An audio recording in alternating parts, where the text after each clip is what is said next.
नमस्कार। राजकीय महाविद्यालय कुशलगढ़ बांसवाड़ा के इस शैक्षणिक यूट्यूब चैनल पर एक बार पुनः मैं ज्योति सहायक आचार्य हिंदी विभागाध्यक्ष आप सभी का हार्दिक अभिनंदन करती हूँ। स्नातक द्वितीय वर्ष हिंदी साहित्य के पाठ्यक्रम के अंतर्गत हम अलंकार का अध्ययन कर रहे थे। शेष रहे अलंकारों का अध्ययन हम आज के इस वीडियो में करेंगे। रूपक अलंकार। रूपक अलंकार से अभिप्राय है जिस अलंकार में एक वस्तु में दूसरी वस्तु या व्यक्ति की कल्पना कर ली जाती है, वहाँ पर रूपक अलंकार होता है। दूसरे शब्दों में हम यह कह सकते हैं कि उपमेय और उपमान को एक मान लिया जाता है। जहाँ पर उपमा अलंकार में दोनों में समानता दर्शाई जाती है, वहीं पर रूपक अलंकार में दोनों में अभेद आरोप कर दिया जाता है। इसमें मुख्य रूप से रूपी शब्द अर्थ में समाहित होता है, जो इसकी पहचान है। रूपक अलंकार का उदाहरण, पायो जी मैंने राम रतन धन पायो। यहाँ पर राम रतन अर्थात राम रूपी रतन या अमूल्य धन को मैंने प्राप्त कर लिया है। तो यहाँ पर राम और जो रत्न या आभूषण या धन कह सकते हैं, दोनों में अभेद आरोप होने से रूपक अलंकार है। उत्प्रेक्षा अलंकार, जहाँ उपमेय में उपमान की संभावना हो, अर्थात एक वस्तु में दूसरी वस्तु की संभावना को बताया जाए, वह यह कह सकते हैं कि वहाँ उत्प्रेक्षा अलंकार होता है। इस प्रकार की छंद रचना में पहचान कर या पहचान के रूप में जनु, जानो, जनहु, मनु, मानहु या मनहु शब्दों का उपयोग वाचक शब्दों के रूप में किया जाता है। अर्थात दूसरे शब्दों में हम कह सकते हैं कि जब किसी काव्य या कविता की पंक्ति में जनु, जानो, जनहु, मनहु या मनु, मानो आदि शब्द आए, तो पहचान के रूप में हम कह सकते हैं कि वहाँ पर उत्प्रेक्षा अलंकार है। उत्प्रेक्षा अलंकार का उदाहरण मुख मानो चंद्र है। यहाँ पर मुख में चंद्रमा की संभावना की जा रही है। माना जा रहा है कि मुख जैसे कि चंद्रमा के जैसा हो, तो यहाँ पर उत्प्रेक्षा अलंकार है। अतिशयोक्ति अलंकार, जहाँ किसी गुण, स्थिति या घटना का उल्लेख बढ़ा चढ़ाकर प्रदर्शित किया जाता है, वहाँ पर अतिशयोक्ति अलंकार होता है। उदाहरण के तौर पर, पत्रा ही तिथि पाइये, वा घर के चहुपास, नित प्रति पुण्यो ही रहे, आनन ओज उजास। इसी प्रकार से एक अन्य उदाहरण है, हनुमान के पूछ में लगन न पाई आगी, लंका सारी जरी गई, जरे गए निशाचर। अनियोक्ति अलंकार, जहाँ पर उल्लेखित तथ्य या घटना को छिपाकर दूसरे आधार के माध्यम से अपनी बात को कहना, अर्थात अपनी बात को सीधे तरीके से ना कहकर अप्रत्यक्ष रूप से कहा जाता है, वहाँ पर अनियोक्ति अलंकार होता है। उदाहरण के तौर पर, माली यावत देख कर कलियन करी पुकार, फूले फूले चुन लिए काल ही हमारी बार। अब यहाँ पर देखा जाए तो एक सामान्य सा अर्थ प्रतीत होता है कि माली आ रहा है बगीचे में और उसको देखकर जो फूल हैं वो कह रही हैं, कलियाँ हैं जो कह रही हैं कि आज फूलों को तोड़ लिया गया है, कल हमें भी यहाँ से जाना होगा। तो दूसरी तरफ यहाँ पर माली काल का प्रतीक है और दूसरी तरफ जीवन नश्वरता या जीवन की क्षणभंगुरता का चित्रण है कि यह जो जीवन है वह क्षणभंगुर है, एक दिन सभी का अंत निश्चित है और इस दुनिया से सभी को जाना ही है। तो यहाँ पर काल का और जीवन की क्षणभंगुरता का वर्णन किया गया है। दृष्टांत अलंकार, जब उपमेय में या उपमेय और उपमान में बिंब प्रतिबिंब का अभाव हो या कह सकते हैं कि किसी वस्तु या घटना की यथार्थ सत्यता को प्रमाणित किया जाता है, वहाँ पर दृष्टांत अलंकार होता है।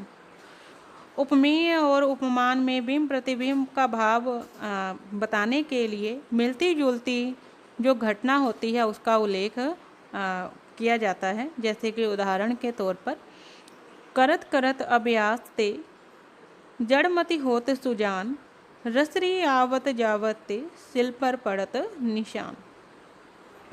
इस उदाहरण में बताया गया है कि कोई भी, चाहे जड़मति मूर्ख व्यक्ति हो, अगर वह किसी भी कार्य का अभ्यास करे, किसी भी कार्य का बार बार अभ्यास करता है, तो उसको उस अभ्यास से उस कार्य में सफलता सिद्ध होती है। जैसे कि पत्थर पर अगर रस्सी को बार बार घिसा जाता है या आती जाती है, तो उस पत्थर पर निशान पड़ जाते हैं। तो यहाँ पर दोनों बातें समान नहीं हैं, लेकिन बिंब प्रतिबिंब का भाव यहाँ पर स्पष्ट हो रहा है, तो इसीलिए इस उदाहरण में दृष्टांत अलंकार है। संदेह अलंकार, जहाँ उपमेय में उपमान का संदेह अर्थात जहाँ किसी वस्तु को देखकर या सुनकर संदेह उत्पन्न होता है और यह निश्चय न हो सके कि वह क्या है, वहाँ पर संदेह अलंकार होता है। उदाहरण के तौर पर, आँख का आंसू झलकता देख कर जी तड़प कर के हमारा रह गया, क्या गया मोती किसी का बिखर, या हुआ पैदा रतन कोई नया।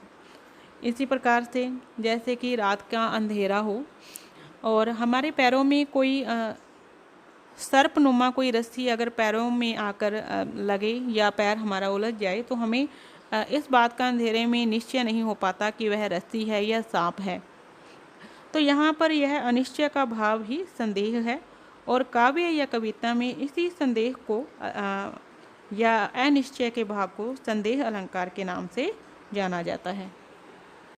भ्रांतिमान अलंकार, जैसा कि नाम से ही स्पष्ट है, जब उपमेय में उपमान की भ्रांति हो जाती है या सादृश्य के कारण हम आभास के रूप में दोनों को एक मान लेते हैं, तो वहाँ पर भ्रांतिमान अलंकार होता है। यहाँ पर एक स्मरणीय तथ्य यह है कि जहाँ संदेह अलंकार में दुविधा की स्थिति रहती है, अनिश्चय की स्थिति रहती है, जैसे कि ये या वो, तो संदेह बना रहता है, अनिश्चय का भाव होता है। भ्रांतिमान में अनिश्चय का भाव नहीं होता, दोनों को एक दूसरे में मान लिया जाता है या एक जैसा मान लिया जाता है, आभास कर लिया जाता है, तो वहाँ पर भ्रांतिमान अलंकार होता है।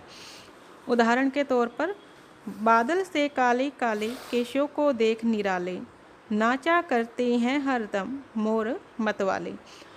यहाँ पर काले रंग के बालों को देखकर मोर द्वारा उसमें बादलों का, काले बादलों का आभास कर लिया जाता है और मोर उन काले बालों को काले बादल समझकर नाचा करते हैं। तो यहाँ पर भ्रांतिमान अलंकार है। अर्थांतर न्यास अलंकार, जब किसी सामान्य कथन से विशेष कथन का अथवा विशेष कथन से सामान्य कथन का समर्थन किया जाए, वहाँ पर अर्थांतर न्यास अलंकार होता है। जैसे कि, बड़ी न हुजे गुणन बिन विरद बड़ाई पाए, कहत दतूरे सो कनक गहनो गड़ो न जाए। जहाँ काव्य में एक कथन की पुष्टि के लिए दूसरे कथन को उदाहरण के रूप में प्रस्तुत किया जाता है, वहाँ पर उदाहरण अलंकार होता है। उदाहरण अलंकार में वाचक शब्द ज्यों जैसे आदि का प्रयोग होता है। उदाहरण के तौर पर, फीकी पेनी की लगे कहिए समय विचारी, सबको मन हर्षित करे जो विवाह में गारी। इसी प्रकार से एक अन्य उदाहरण, नैना देय बताए सब हिय को हेत अहेत, जैसे निर्मल आरसी भली बुरी कही देत। मिलित अलंकार, मिलित अलंकार के नाम से ही स्पष्ट है कि मिला हुआ होना। दूसरे शब्दों में, जहाँ काव्य में उपमेय और उपमान में भेद नहीं जान पड़ता, वे एक दूसरे में मिली जान पड़ती हैं, वहाँ पर मिलित अलंकार होता है। उदाहरण के तौर पर, पंखुरी लगी गुलाब की गात न जानी जाए। तद्गुण अलंकार, अपने गुण को छोड़कर उत्कृष्ट गुण वाली दूसरी वस्तु के गुण को ग्रहण करना, वहीं पर काव्य में तद्गुण अलंकार माना जाता है। उदाहरण के तौर पर, अरुण किरण माला से रवि की, निर्जर का चंचल उज्ज्वल जल, वन सुवर्ण पिपले सुवर्ण की, धारा सा बहता है अविरल। यहाँ सूर्य की लाल किरणों के संपर्क में आने से निर्जर का जल अपनी उज्ज्वलता को छोड़कर सूर्य की लालिमा ग्रहण कर सुंदर वर्ण वाला बन गया। तो यहाँ पर उपमेय जब अपने गुण को छोड़कर उपमान के गुण को ग्रहण करता है तो वहाँ पर तद्गुण अलंकार माना जाता है। व्यास स्तुति अलंकार, काव्य में जहाँ देखने या सुनने में निंदा प्रतीत हो किंतु वह वास्तव में प्रशंसा हो, वहाँ व्यास स्तुति अलंकार होता है। दूसरे शब्दों में, काव्य में जब निंदा के बहाने प्रशंसा की जाती है तो वहाँ व्यास स्तुति अलंकार होता है।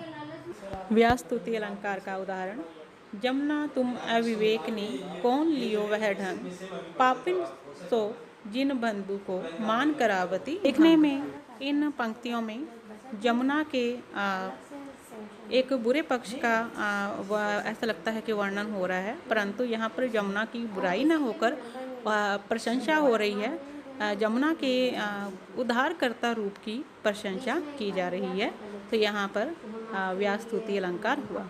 तो इस प्रकार से आज की वीडियो में इतना ही। अलंकार से संबंधित हमारा यह प्रकरण यहीं पर समाप्त होता है। धन्यवाद।